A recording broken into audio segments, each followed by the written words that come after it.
right, y'all. We haven't done a stand-up comedy bit in a while, and I might have to throw this in 18 minutes. All right, I'm not going to watch the whole thing. Here's what I'm going to do. I need to find other bad conservative stand-up because I've been wanting to do a bad conservative stand-up comedy, a third stream, because if you guys didn't know or if you guys haven't seen it on the channel, I like that. Those are really fun streams for me to do, and I want to do a third one. I just can't find a lot of people that I haven't already covered, so this is going to be great. Let's go. I mean, like, it's going to be terrible. Introduce our next person coming up on stage. We're going to have a good time. Everybody welcome Lauren Chen. All right, how you guys doing tonight? You good? That's too loud. Yeah.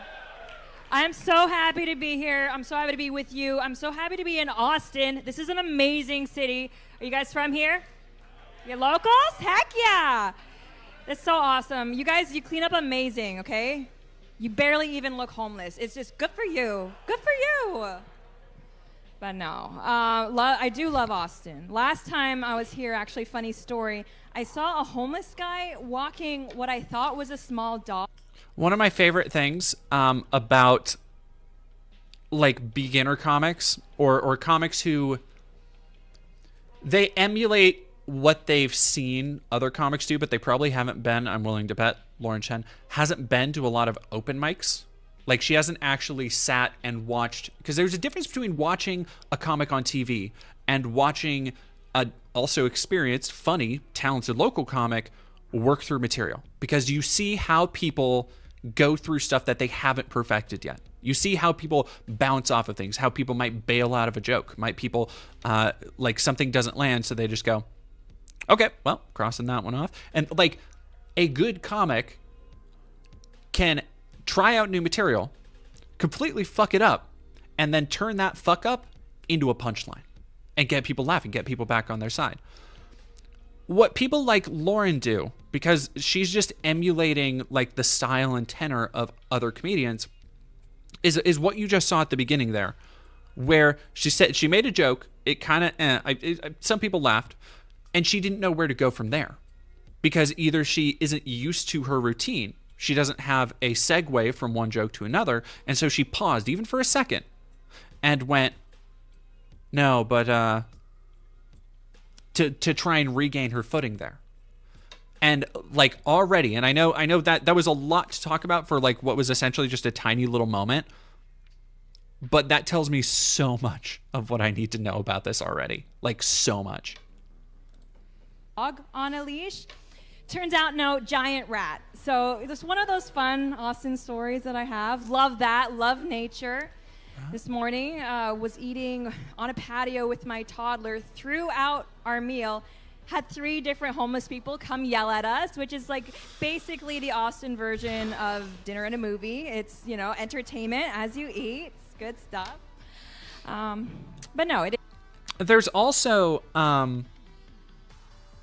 yeah, like no chemistry with the crowd, even though that's an important part of, if you are going to make a roast set, which like tons of comedians do. They come through town because it helps endear you to an audience. And I've had comedians ask me like, hey, what is like the place around here? What's like the bad part of town around here? Because they have the same jokes, but they're going to slot in something local. So people in the crowd who are half drunk will go, woo, and they'll, you know, it gets them more invested in the joke. That's like the opposite of what she's doing, where she is just like she's being very mean, and not in like a fun way. Like, she's just insulting homeless people and like, I guess kind of like trying to laugh with the people of Austin, but also she's very clearly not delineating the difference between Austin and Austin culture and the homeless people she's harassing. So it's like, it's the difference would be, for that, would be something like her saying like, oh, in Austin, you guys have a real homeless problem here. Yeah, blah, blah, blah. And then tell her joke with a better fucking setup and a better fucking punchline. But it would be like that small delineation, right? Whereas the joke she's telling is like, oh yeah, no, in Austin, they call watching homeless people harass you a dinner and a movie. And it's like, I know what you're trying to do there, but the way you're putting it out there makes it seem like that's just, you think everybody knows, like is super familiar with that feeling. And that's not the case. Like the familiarity is a big part of like comedy, and especially with a premise. Like if you're going to launch into something, anybody can do anything ridiculous and stupid, but you have to start from common ground. You have to start from a place where people recognize either the situation you're talking about, which I'm assuming a lot of people don't, or like the feeling you're talking about. Like it's why so many comedians talk about sex and relationships, because most people have been in relationships, or most people have had awkward sex at one point or another. Like there are reasons behind why so much comedy has so much in common. Like why every fucking comedian over the age of 40 has an entire set about their kid doing something. So it's like, kids are funny, kids are dumb, and 80% of your audience probably has them. Oh, Brendan Schaub has competition for being unfunniest comedian. Oh, fuck, man. So most comedy shows because I used to work at a comedy club, which is where a lot of this experience with seeing actual stand-up comes in, is not just like local comedians. I used to work like late night shifts at a local comedy club. So like I would see multiple sets from the same big fucking comedians back to back to back. So I saw Gabriel Iglesias, I saw Janie Kennedy, and like you name them. I've not all you name them, like not big names, but I've seen a lot of people. Brendan Schaub is one of, because a lot of people, if there's a bad show, and there are bad shows, like sometimes there are bad fucking shows where like afterwards at the bar I'll overhear people being like, yeah, no, it's actually the same, he's doing the same material, I saw him like 7 years ago and it's the same thing. But most people are like, oh yeah, you know, it was okay, I was having it, like we had a good time, we got drinks. They look on the bright side, right? Because generally you want to get together, you want to laugh, you want to have fun. Brendan Schaub is the only comedy show I've ever seen where people walked out being like, that kind of fucking sucked. Like that was fucking bad. And believe me, I've seen some bad stuff. Just stuff that just isn't funny. Brendan Schaub, I have no clue who he is. You're so lucky. He's a fucking Joe Rogan orbiter. These homeless people, and my heart goes out to them. And I honestly think that being homeless, that's got to be one of the worst situations that a person could be in, frankly. At the same time, though, not popular to say this, as bad as it is, I'm sure, to be a homeless person, also not great to be around homeless people, right? Now, am I saying we are the victims here? No. So she's missing the biggest thing here, and I'm in like a weird punch-up mode, I guess. The biggest thing here is that she's missing opportunities for actual jokes. Like it seems like she's like missing punchlines. And she's doing a thing that a lot of comedians make the mistake of, and thinking that abruptness is a good replacement for a punchline, and it's not. Where she's like, she was expecting a laugh when she stopped, she paused for a moment, she wanted to let it sit, and then be like, at the same time, though, she was expecting more reaction to that, and people didn't, because there wasn't much to actually react to, except for the idea of a joke. Okay, it's like, there's, again, you got me in a comedy mood. I'm thinking of one of my favorite comedians, one of my big like comedy influences or whatever, is John Panette. And if you haven't seen any of John Panette's stand-up, it's phenomenal. But Panette has a joke where he talks about, you know, how salad isn't food. Salad isn't food. Salad comes with the food. Salad is a promissory note that food will soon arrive. When I get a salad, I think, oh, good, something good is coming. I'll wait right here. I watched a lot of that special in high school. I fucking loved it. She wanted me to have salad as the food. No. Salad's not food. Salad comes with the food. Salad is a promissory note that food will soon arrive. If my brain sees a salad, it says, something good is going to happen soon. Wait right here. That joke is basically describing what she's doing, where it's like, that awkward pause is not a punchline. That awkward pause comes with the punchline. It is a promissory note that a punchline will soon arrive. And that is the idea that the people are actually laughing at. It's like, okay, no, we're leaning in, we're getting ready to build up, we're going. And then she just, like, just nothing. No, I just, the problem I think is that over the past few years, people have decided that the worst thing you could do. So that just went nowhere. Offensive is to be insensitive. And if you don't think that just went nowhere, what? We have American cities now where people are so afraid of even being perceived as being offensive that they would literally rather live with human feces on the street than tell a homeless person to take a hide and crap in the woods. Like, that is the level that we have reached, which is insane. Tripping over her words. It's insane.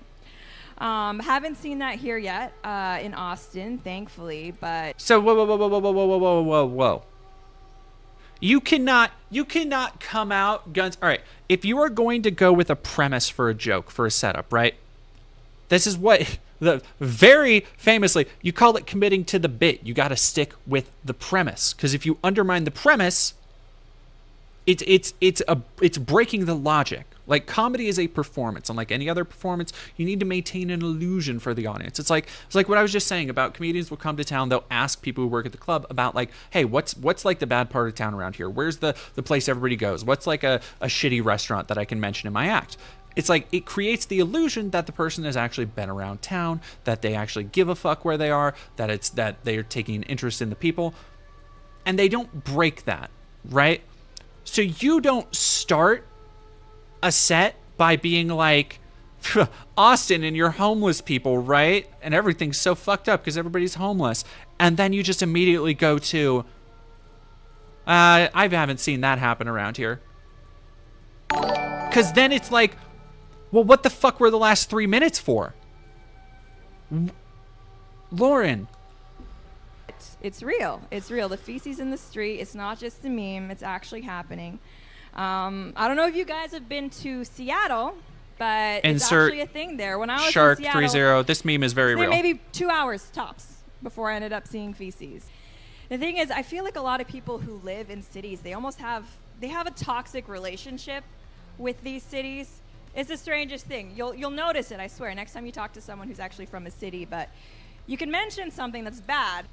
So, and here's again, like, she's missing little, what comedians call tags is when, like, hey, if you go up and do a comedy set and somebody's like, oh, hey, that was a good joke, but can I give you a tag? Because a lot of people ask, they don't want to be rude and just, like, try to write your shit for you. They'll be like, hey, can I give you a tag? And it would usually be like a little idea that they had. They were like, oh, you know what? Actually, I think this would punch it up. Oh, hey, this would work a little bit. And usually it does, because collaborative writing, collaborative creation comes up with stuff that you don't often see. That's a wonderful thing about comedy. Every major famous comedian, I guarantee you, they have other famous comedian friends that they bounce jokes off of all the time. This did not have that. And I can tell because there are little tags that I would give her, and I would be like, hey, you know what, actually, I forgot what she even fucking said at this point. What was the thing she was saying? And it's funny because I've spoken to people who live in big cities about stuff. That's what I was going to say. As she was talking about, like, people who live in big cities. A good chance for a joke would be to give that a name. Be like, you know, like, I've noticed that people in big cities, they have, you know, I can't think of a name right now, but I would think of a pun, right? Where it's like, they just have this, like, toxic relationship, you know, and like, or do a something that's relatable, like, you know, like that ex-wife that you still kind of want to fuck, like something like that. Maybe that's a little bit more crass, that breaks that kind of barrier interact, something. But it's just her talking. And if you don't have punchlines, proper build-up punchlines, tags in the middle, stuff to break it up, you're just talking on stage with awkward pauses. Like, that's all this is. It is just talking awkwardly on stage. Car got broken into last time in the city. It's pretty terrible. Are you guys safe? How do you feel? Do you think things are getting better? And I swear, they will turn around, look in the eye, and hit you with something along the lines of crime. Oh, you want to talk about crime? You're bringing up your car. So this is another she's making almost like every beginner mistake I can think of. Like right now, she would be halfway through her story at an open mic set and she'd get called off the stage because the 4-minute timer went off. What she is doing is she is making the worst mistake, one of the worst mistakes you can make in comedy, and that is not editing, right? Because setup, punchline, that's the formula, right? You don't need to add in extra shit unless you are trying to do an additional setup or for an additional punchline. Unless you are trying to make the joke that like, oh my gosh, this story was so long-winded and then this happened and then this happened. Like, unless that is part of the joke, which this is not. And so it just ends up rambling like she's doing now, to the point where you're losing sight of what the initial premise of the joke was, which was, for those who don't remember, like 2 minutes ago, I realize it's a long time to listen to her. She was talking about how like when you get to a city, they'll say like, oh, it's not that bad, but then they'll hit you with something even worse. And it's like, okay, after that should be 2 lines. 2 lines. Like that is not a bad premise for a joke. That is not a bad setup. But you do, okay, when people take you to the city, they'll, say, oh, it's actually not that bad. And then they'll hit you with some shit that's even worse than the stuff you noticed. They'll be like, yeah, it's not that bad actually just living in human feces. Yesterday, I saw a man eat a dog. Like just something ridiculous or like something, right? That was not a good example of me being funny because I'm not thinking about it. But it's very clear that Lauren didn't either, and it's missing that snap. Like you're going so long with this joke that people are like, it creates this weird, I think I talked about this on one of my previous comedy streams, where it creates this weird dissonance where you're like, okay, wait, is the joke coming? Is it, did I miss it? Where is it? What happened? Where's the joke? But it's a failed state at this point, very little government, if any. There's actually reports of roving cannibal gangs eating people in the streets, and it's crazy. I was seeing these reports, I was watching videos about it, reading articles, and it's the darndest thing. In none of those reports, none of those videos, none of those articles covering the cannibal gangs, did I hear anything about feces in the streets. So it's almost, I feel like if the cannibal warlords can find a bathroom, so can the homeless guy. I don't think that's too much to ask. And it's kind of wild. You could actually have a Haitian gang member. He's chilling. No, he's this is torso. Stand up. You put him in San Francisco. He's looking around the homeless encampment. He sees feces on the street. He goes, "You people live like animals," and he just gets the hell out of there because he's not used to that level of degeneracy. We could do better. I'm just saying, we could do better. But no, it is sad, and I feel like we need to be working toward a solution to this. And I think there are good people out there who are trying to make things better. They're trying to improve things. But I think the problem is we're too scattered, too many different people, too many cooks in the kitchen. We need to regroup our efforts, come together, one program, all our resources in it, just like solve the homeless problem once and for all. A final solution, if you will, but not. Oh boy. Okay. Well, we'll get to that in a second. Banana Brains EFC, roving cannibal gang says comedic potential. She's not playing. No, like she completely dropped the ball on an idea of like, oh, he's chewing on a rib cage or something. Like, dude, that's the kind of weird, wild shit. You can take it. If you are already playing it with an idea of like, oh, there's a cannibal that I'm talking to. What the fuck are you like? You just skip over the cannibal part. Like she's parroting some dumb right-wing propaganda bullshit that was debunked last year. But like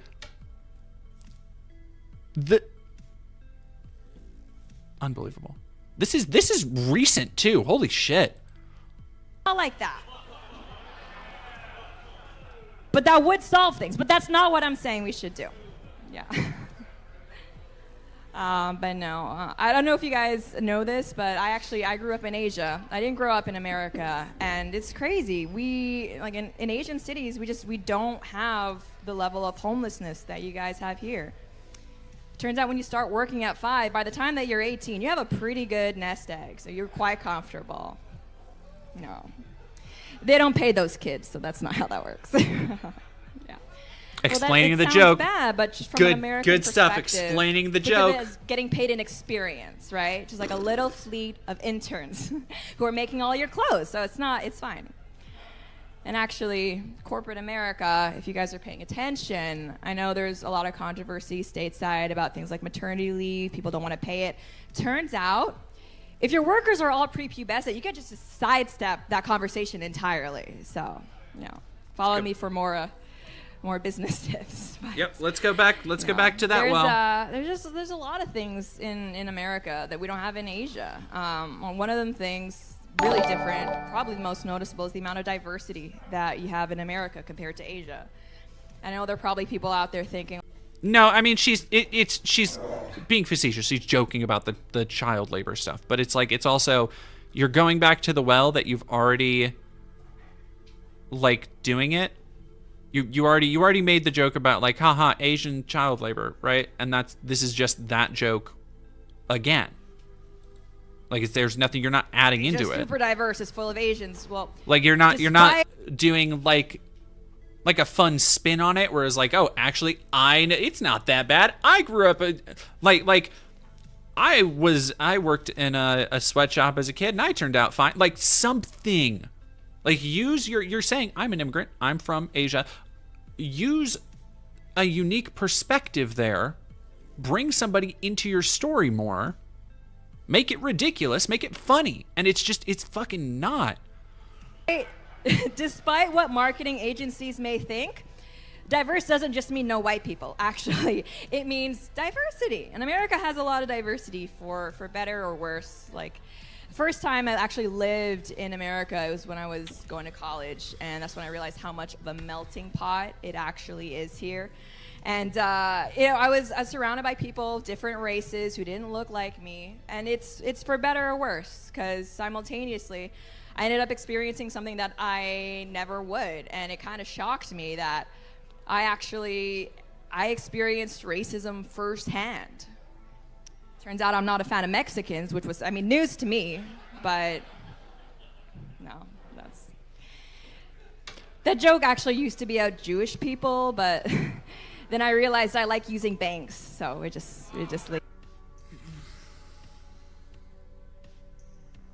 Sounds like half of a joke, but the setup was super confusing there. I think she tripped over a couple words which fucked it up, but like she was saying she experienced racism, but then that she dislikes Mexicans. So was the way it was phrased made it sound like somebody was telling her she disliked Mexicans because she's Asian. So she was being typecast as an Asian who hates Mexicans. The problem is, none of that makes any fucking sense. Like, and she just skates over it and doesn't explain it at all. Like,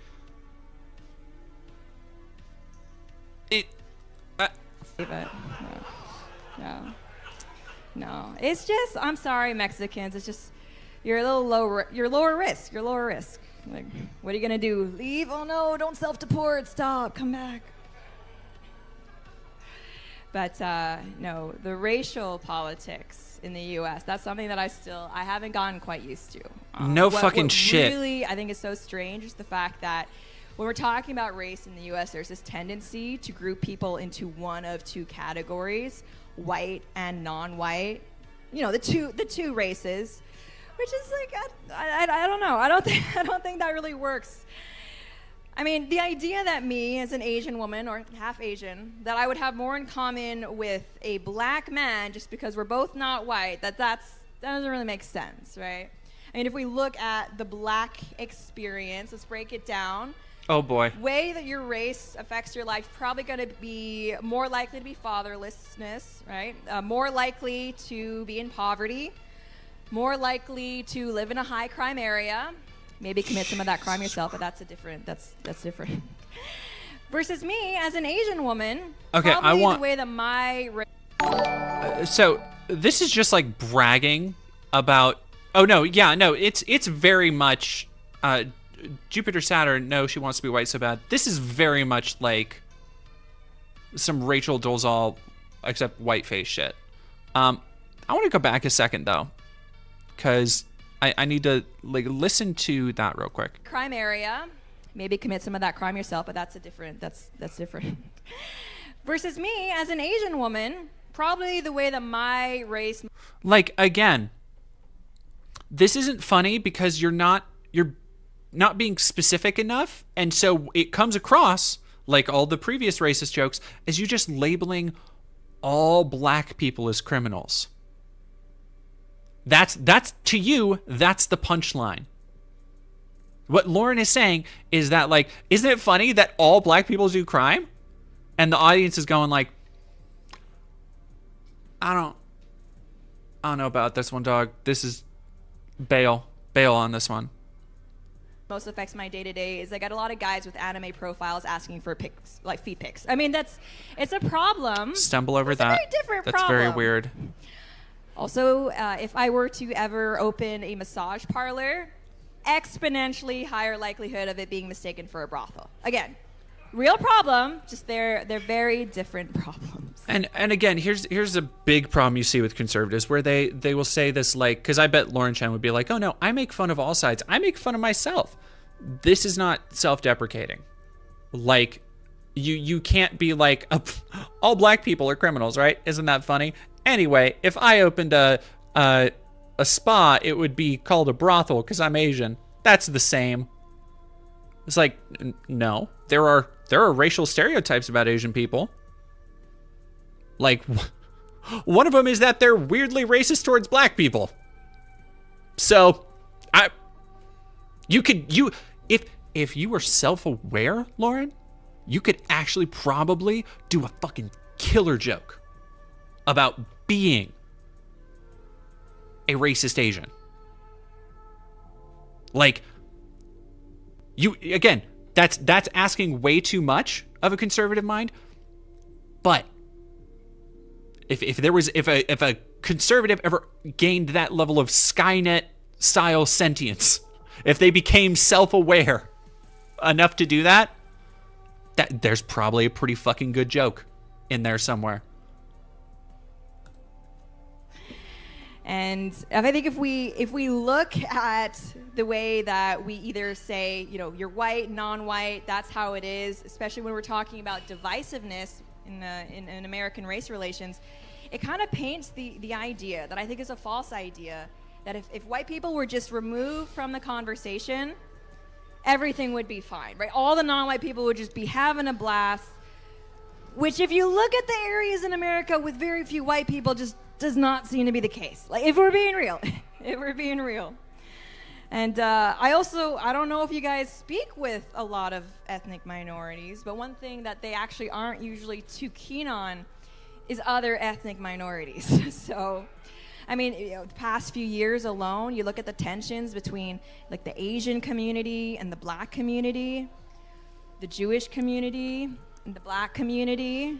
And they don't even get me started on the gang warfare issues between the Hispanic community and the black community. And see, those are all real problems. So, again, quick workshop that would have actually been funny, because, again, this is just coming down to a very obvious, just weird racist streak towards black people. If she had switched that all with Asian people, because she's from that, so that becomes slightly more self-deprecating.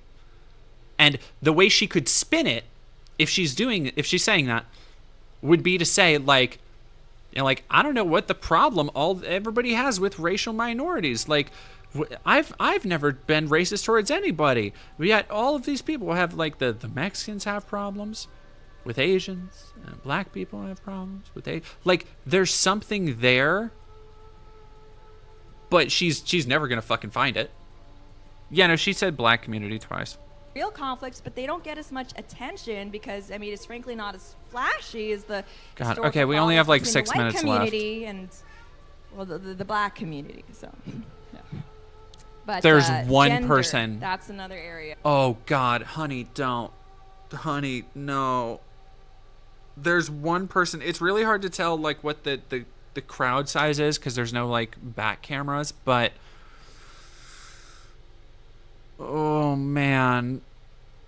It's gender. Let's go. Let's get it. Let's get this over as with. Sean was saying, people are getting a little crazy right now. I don't know if you guys have been following, but online there's a lot of talk about how the right is alienating women because of sexist comments. And I know there's probably the tendency to just dismiss that, oh, it's just noise, but it's true. It's true. Like if you're online, you go to the social media account, it's conservative, there's a good chance you're going to see things like actual misogynistic comments.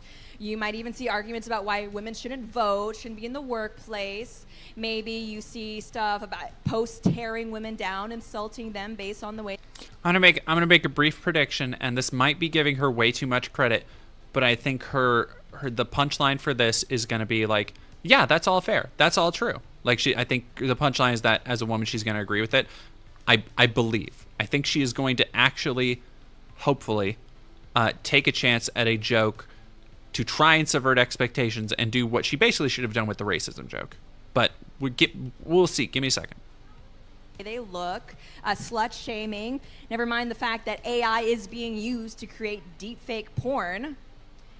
And I mean, that's just what I'm posting. Never mind the weirdos out there. It's See? bad. It's See? bad. And, I know I've spoken to a lot of right-wing guys who kind of incredulous about it. They'll ask, like, really, everything that's going on in the country, in left-wing cities, we have women being actually punched in the face in New York. Women's spaces basically don't exist anymore because of the trans issue. Never mind things that affect everybody, like inflation. But you're really telling me women are still going to vote Democrat. They're going to vote against Republicans out of spite because of mean comments? And it's like, well, have you met a woman? Like, I mean, unfortunately, but again, there's something there that could be punched up. That is something that it only seems to be getting worse. And, the thing with that is we really have no one else to blame but ourselves. Ladies, we can't really pin that on men in general. There's never been a man that's ever sat down and said, all right, guys, here are my opinions about the policies governing women's sports. Like, that's not happened. So it's us. We're doing that. And again, the problem is that we're too afraid of being No man has done that. Lauren, you live in Tennessee. Like, I'm willing to bet you live near Nashville, where the Daily Wire fucking made lady ballers. Like, that's not true. You know that men only gave a fuck about women's sports after trans people came into it. Like, come on. Lakeside Flyer, thank you for $5. Excellent job on the Anderson interview. Thank you. I found an archive video of Steven saying that marital rape is not real and basically admitting to having committed it. Let me know if you want the link. Feel free to DM me that on Twitter, because that would be good to have for some stuff. I might be able to send that to John. Final Fanboy, thank you for $10. There's a lot of things in America that we don't have in Asia, like copious amounts of junk food. Is it the best? Probably not, but at least I made an attempt at a punchline. Yeah, like you got the idea. Like it's she's just like just ranting, rambling. I hate it. Offensive. All right, we're almost there. We're almost done. Time man ever showed up in a skirt asking to play on a sports team, we should have told them to GTFO, but we didn't because we didn't want to be bad feminists. But I mean, tough. You didn't because you probably didn't know it was a trans woman. You fucking dweeb. Love for us ladies, I'm going to give us some advice, some words of wisdom that I usually reserve for single moms, is that we could have said no, okay? We could have said no, but we didn't. And so we made our bed and we got to lie in it. Actually, there's a lot of people who say that men and women's sports are going to be the death of women's sports. I disagree. I actually think if enough males start competing, people will start watching. So that's, that'll be actually fun. But an example of that, I don't know if you guys watch female basketball. No, but Caitlin Clark. So she's someone who's been making the news a lot. Yeah, I don't watch basketball played by women because, again, we don't need to go over this. No one does. But she was someone who I was seeing in the news a lot for months and months. Yeah, we don't need to go over this because that might actually require writing a fucking joke. Trans. And it's not good. No, but it's not because she looks like a man or anything like that. She's a beautiful giantess. But the thing is, it's literally because of that. 9 times out of 10, if we're actually talking about a female athlete, period, let alone how good they are at their sport, it's because they're a dude. It's because they're a dude. So I get good job, Caitlin Clark, I guess, disproving the stereotype that female athletes can't be good. But no, it's not a good long-term plan for us. And actually, trans women, so males, they're really interesting because usually there's this stereotype, and it's kind of true if you ask me, that progressive men tend to be effeminate. I mean, I'm not trying to be offensive, but like they tend to be a little less masculine, a little more feminine. But I feel like it's this weird paradox. The more likely they are to identify as a woman, the more masculine these progressive men are. Like, if you're a progressive man, I'm sorry, but odds are I could probably beat you up unless you identify as a woman. In which case, odds are you are some Arnold Schwarzenegger from the 80s. See, this is just unhinged. Like, it's just rambling. It's not even a joke anymore. It's just, it's devolved into what JP Sears comedy entirely is, where it is just confirmation bias. Everything I like is good and cool. Everything that is against me is dumb and bad. And there are no evidence can be offered that will sway my opinion on that at all. It's just like, I just have nothing. Like, this is soul sucking. This blows, dude. Like, I'm sorry, but that's real. That's a real thing. This is fucking rough. And Lakeside Flower, thank you for $5. I love the fact that we are so afraid. Okay, I will grab that real quick. I will grab that later. Thank you very much, Lakeside Flower. Of being called intolerant, that we're trying to convince ourselves that someone like Leah Thomas doesn't have a biological advantage, just like an ingrained, inherent better ability to perform at sports than someone who is like 5'4". But that's okay. That's okay. I don't want to be a Pat Caressa, so. No, see, again, like it's this other conservative thing where unless you were to ask somebody who watches Daily Wire, watches Matt Walsh, watches any of these dorks, nobody fucking knows who Leah Thomas is. And so she's not really explaining the joke or saying why it's funny. It's just people hear a name, they hear her being derisive about a name, and people on her ideological side are like, funny. It's like there's not an actual joke there. Like she just made a statement that other people are laughing at because they have member berries and like they have a little like vibrator in the head that sets off a dopamine hit every time they see, I know that. I get that reference, as they would say. But there's a lot of issues out there that I don't really have answers to. I don't know how we fix race relations. I don't know how we fix fucking gender not relations. With you. It's hard. Something that I do have an answer for, though, is the fact that 200-year-olds seem to be running this country. Like, that's that's bipartisan, right? No one side should want that. But the problem is there's still 2 minutes of this left. Earlier than we do. Like, there's a very clear mechanism for how we could get them out of power, literally vote against them. But we have stuff going on, you know? It's just, it's a lot, and they don't, so we just leave it. But I think she's forgot to make jokes at this point. So we take everybody in the government who's over the age of, like, 70, okay? And we tell them, look, government is going digital. We're going full-on remote. And it's possible, especially after COVID. I don't think they'd question it.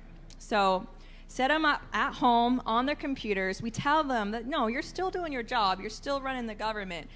Really, they're just playing Civ, though. Like, that's all they're doing. And I feel like they'll be happy. You know, they can wage whatever wars. In the meantime, we actually get to have people making laws about TikTok who know what TikTok is. So it's a win-win. And I know you might be thinking, that's never going to work. They'll figure it out. But are you really trying to look me in the eye and tell me that someone Nancy Pelosi's age, I want it to end. I want it to end so badly. Inputting their personal information and we're almost there. This seems like an online scam. I don't buy it. No, that's not going to happen. They're going to love it. But actually, the most depressing part of that plan is the fact that they probably would not be able mentally to figure out how to play Civ. So that's who's running our again. Let's undercut the joke. Let's just undercut the bit. That's all the time I have for today. You guys have been awesome. Fuck, man. Fuck, dude. Oh, god damn.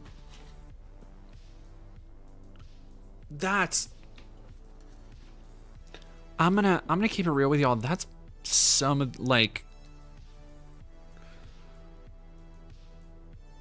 that's some of the worst fucking comedy I've seen in a long fucking time. In a long fucking time. That's raw, dude. That is.